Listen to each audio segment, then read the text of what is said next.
ভবন পুড়িয়েছে, এর থেকে দুঃখের আর কি থাকতে পারে? যে স্মৃতিটুকু নিয়ে আমরা 2 বোন বেঁচে ছিলাম, সেই স্মৃতিটুকু সম্পূর্ণ পুড়িয়ে শেষ করে দিল। এবং সেখানে তারা রুগী ডান্স করে, আগুন দেয়, আর যেভাবে জাতির পিতাকে তার গোড় ভাঙে এবং তার উপরে অবমাননা করা, যাদের ভিতরে এতটুকু রক্ত আছে, বাংলাদেশের মুক্তিযুদ্ধের এতটুকু চেতনা আছে, তারা কি এটা সহ্য করতে পারে?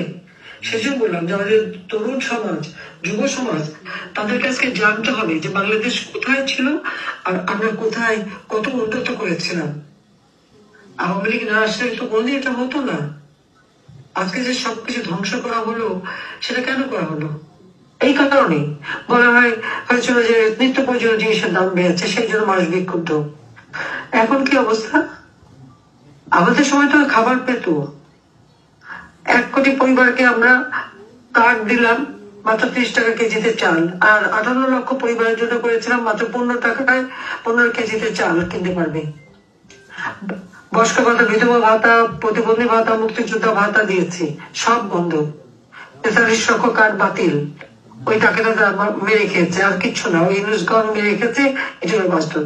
আমার ওখানেই কথা যে আজকে যে অত্যাচার নির্যাতন চলছে এবং অবমাননা করা, শিক্ষকদের গলায় জুতোর মালা পরানো, ছাত্রছাত্রীদের প্রিন্সিপালকে নিয়ে গাছের সাথে বাঁধা, পুলিশকে মেরে পা বেঁধে ঝুলিয়ে রাখা, আওয়ামী লীগের নেতার সেই গাজীপুরের জুয়েল, আমাদের জেলারা সাধারণ সম্পাদক সহ অগণিত নেতা কর্মীকে হত্যা এবং পা বেঁধে উপর দিকে, ঠিক মানে একটা কষার দোকানে যেমন পা বেঁধে ঝুলে রাখে, এই ছাত্র নামধারীরা, অস্ত্রধারী এবং ইউনুসের এই মাস্টার মাইন্ডরা ওইভাবে ঝুলিয়ে রেখে পুলিশকে, আওয়ামী লীগের নেতা কর্মীকে হত্যা করেছে এবং নির্যাতন করেছে।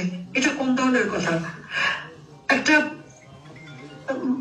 অন্তঃসত্ত্বা পুলিশ কনস্টেবল মাপ চেয়েছে, ভাই আমাকে মাপ করেন, আমার পেটে বাচ্চা, আমাকে মাপ দেন। তাকে পিটিয়ে পিটিয়ে মেরেছে, পিটিয়ে পিটিয়ে মারো। গত কয়েকদিন আগে মারলো।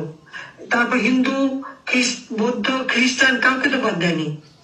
প্রত্যেকের 11টা গির্জা ভেঙেছে, মন্দির ভেঙেছে, বুদ্ধের মঠ ভেঙেছে। এবং হিন্দুরা যখন আন্দোলন করলো, সেই ইসকনের লিডারকে গ্রেপ্তার করেছে এবং অমানবিক অত্যাচার শুরু করেছে তাদের উপর। এই মানে সংখ্যালঘুদের উপরে এই অত্যাচার কিসের জন্য? কেন তাদের উপরে এইভাবে নির্মম ভাবে তাদের অত্যাচার করা হচ্ছে এবং তাদের উপর হামলা করা হচ্ছে? সেটাই তো প্রশ্ন।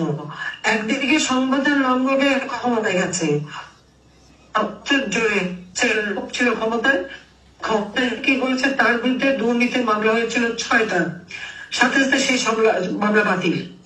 666 কোটি টাকা তার কাছে ট্যাক্স, আর কি কোনো সম্পত্তি নেই, এত ট্যাক্স আর করবে, সেই ট্যাক্স সে দেবে না, সেটাও মানে বাতিল করে দেওয়া হবে।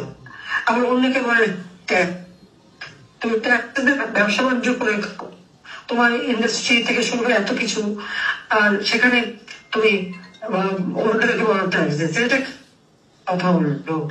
আজকে একটা মানুষকে অপমান করতে করতে এমন জায়গায় সংসদ ভবন যেমন আক্রমণ, সেই সাথে সাথে প্রধান বিচারপতি লাঠি সোটা নিয়ে তার বাড়ি আক্রমণ এবং হাইকোর্টে আক্রমণ।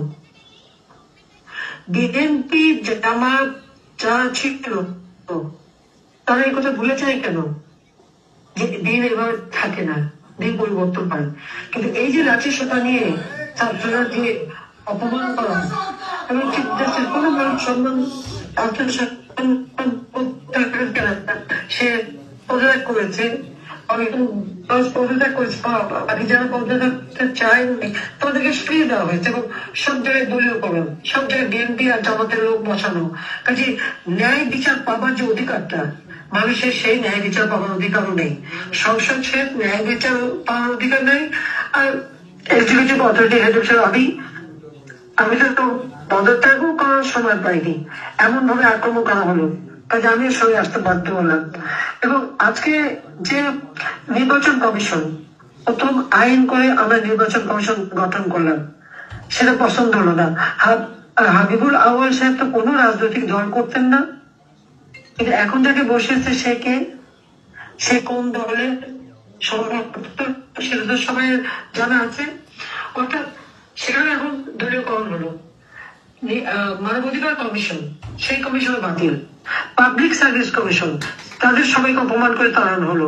প্রত্যেকটা প্রতিষ্ঠানের যারা দায়িত্বরত ছিল তাদেরকে অপমান করা। সচিবরা, তারা তো চাকরি করে, যে সরকার থাকে সরকারি হুকুম মানে, তাদেরকে অপরাধ, তাদের হাতে হ্যান্ডকাপ দেওয়া। আওয়ামী লীগ নেতা ৮০ বছর বয়স, সাবেক মন্ত্রী, এমপি, তাদের হাতে হ্যান্ডকাপ দেওয়া। এবং শুধু তাই নেই, এদেরকে যখন কোর্টে নেয় তখন তার উপরে মারে। এমন ক্যান্সার জীবাণু হাসপাতালে চিকিৎসা করতে গেছে, ওই হাসপাতালে যেটা চিকিৎসা ওই আন্দোলনকারী তারা তার উপর হামলা করে। হামলা করে কেন? আমি এই যারা হামলাকারী তারা জিজ্ঞেস করি, তোমাদের গুলিটা কে দেখছে? তো ওই মাস্টার মায়ের ওই ডিজাইনের অংশ হিসেবেই তাদেরকে গুলি করা হয়েছে। এটা উপলব্ধি করতে হবে। আজ হোক কারো একদিন নিশ্চয়ই হয়ে বেরোবে।